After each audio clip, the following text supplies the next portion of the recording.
go.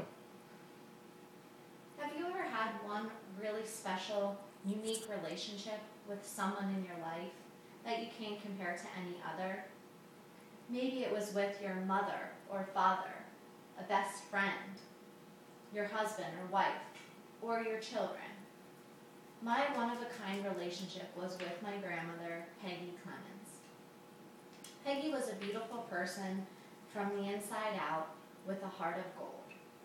We had a special bond, the kind of bond that makes you feel understood, loved, and grateful.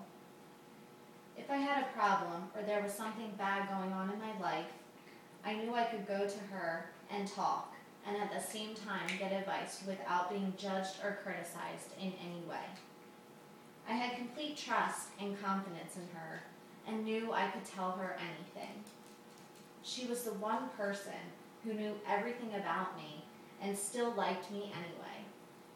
And as a teenager, I now realize I wasn't the easiest person to get along with. The relationship I had with my grandmother was vital because I could express my feelings and frustrations with someone other than my mother or father, who I viewed as disciplinarians at the time. As a little girl, my grandmother lived with my family and took care of my brother and I during the day while my parents were at work.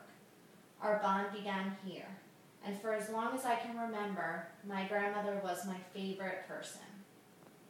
When my brother and I were old enough to start school, my grandmother moved to Valley View, Pennsylvania to take care of her dying father, my great-grandfather. Although my family and I were sad to see her go, we knew it was what she had to do. My fondest memories of my grandmother are going to visit her every summer. Grandma would take us to the food store and let us buy everything under the sun that could rot your teeth. We'd take long walks in the mountains and pick blueberries in the backyard.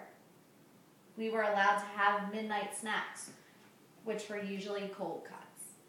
We'd watch soap operas and wrestling. My grandmother loved to watch wrestling. Her favorite wrestler was Hulk Hogan. These memories we built each summer together made me realize what an amazing person my grandmother was. Eventually, my grandmother, after taking care of everyone else throughout her entire life, needed someone to take care of her. She was diagnosed with advanced breast cancer and suffered from 2 strokes, which took away her ability to speak. My mother and I moved in with her and did all we could to take care of her and make sure she was comfortable as she continued treatment.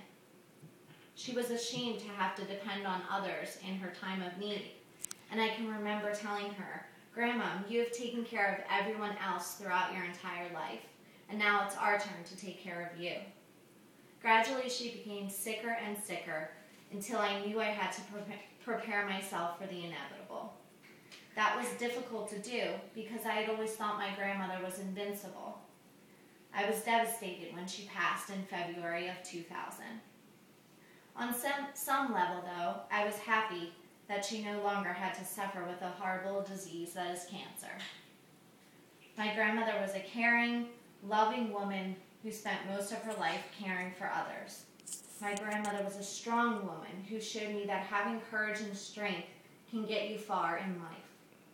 The relationship I had with my grandmother was and will be irreplaceable, and has taught me that having close bonds with the people in your life is something to cherish. I will always remember my grandmother and look back on the good memories we had together. I hope to pass on to my children the love and respect I felt for my grandmother and from her in return. She was an amazing, unique woman who I feel honored to have known.